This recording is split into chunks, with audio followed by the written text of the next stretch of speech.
नमस्कार बंधुगण मोर भिडियो को आपण मानक बहुत बहुत स्वागत। बंधुगण आज विषय वस्तु हेउछि सीता भी करथिले एक बड़ पाप।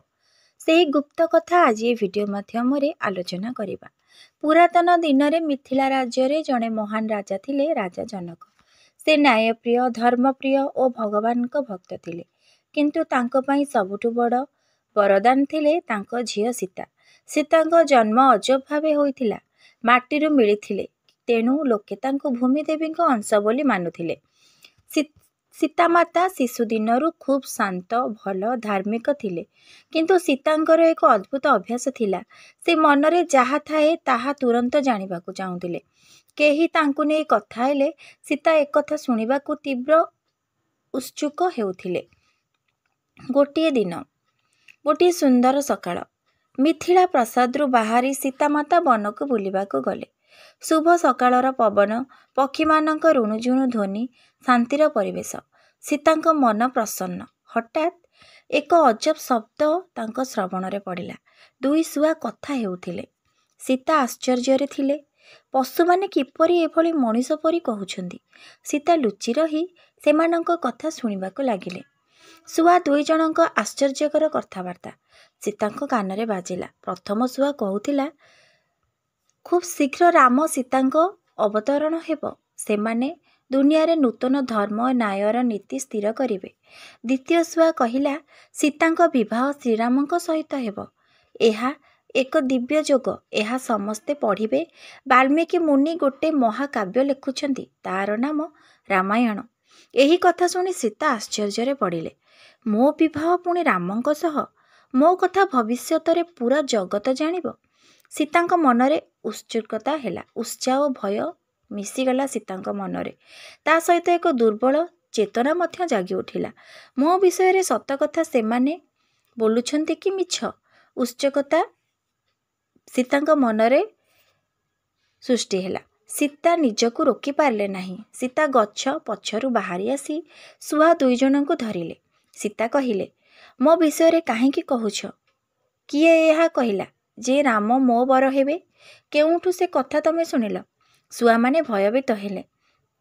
दुई जण मिसी हाथ जोड़ी कहिले, देवी आमे पशु नुहे, आमे पूर्व जन्म रे मुनि और ऋषि थिलु। दिव्य संसारर घटुथिबा घटना जଣା थिला आम मानकू। वाल्मीकि मुनि त्रेतायुग रे भविष्यत अनुसंधान करुछन्ति। से ओ सेई पुस्तकर प्रधान नाम हेउछि रामायण। शुआ द्वितीय शुआ कहिला, एही पुस्तक राम और सीतांक जीवन, प्रेम, कष्ट, विच्छेद, एकता समस्त घटना एथिरे लेखा जीव। आपणक भविष्यत सम्रग तहिरे अंकित अछि। सीता चकित और नीरव होई गले। अपेक्षित नुहे थिबा भावना तांक मनरे खोलिबाकू लागिला। सीता तांक कथा को सुनी दुखित और रागी गले। सीता, सत्य हेउ कि मिथ्या, किपरि तुमे मो पवित्र जीवन उपरे पूर्वानुमान कर? आवेगरे सीता कहिदेले, तुमे एही पशु देहरे जन्म नेई दुख भोगिब। जे पर्यंत तुम पूर्व जन्मर अति ज्ञान अहंकार हराई न देव, से पर्यंत तमे एही पशु हेई बंचिब। एही कथा पशु दुई जण मुंड नुआई कहिले, साप आमे ग्रहण करुछु, किंतु देवी आपणक भविष्यतर सबु घटना आपण निजे मध्य एक दिन वाल्मीकि मुनि आश्रम रे पहुँची एकमात्र तांकर शरण रे आसिबे।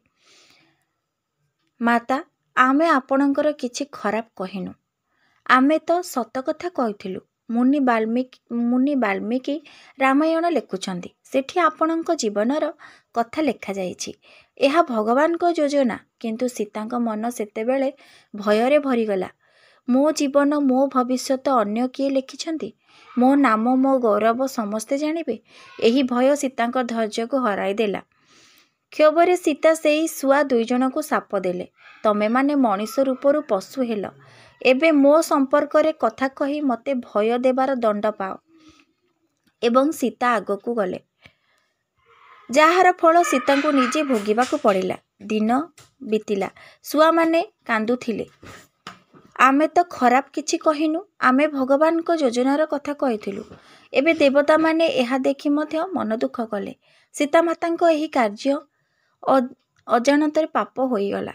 जहा भगवान को योजना को रोके से निज जीवनर विच्छेद और दुख भोगे। तेणु आगको घटिला लक्ष्मण रेखा, रावण को अपहरण, अग्नि परीक्षा, लवकुश जन्म, सीता को वनवास भोगिबाकू पड़िला। शेषरे भूमि प्रवेश कले माता सीता। एसबु पछरे गुप्त रहिछि सेही एकमात्र पाप। निज भाग्य और भगवान को योजना को अस्वीकार कर नाही। शेष शिक्षा एही कहानी आमको कौन कहे? एही कहानी सीता को अपमान नुहे ना दोष करने कहे। कहानी निजे आमको एक सत्य शिखाए, भगवान को योजना को बाधा करने उचित नुहे।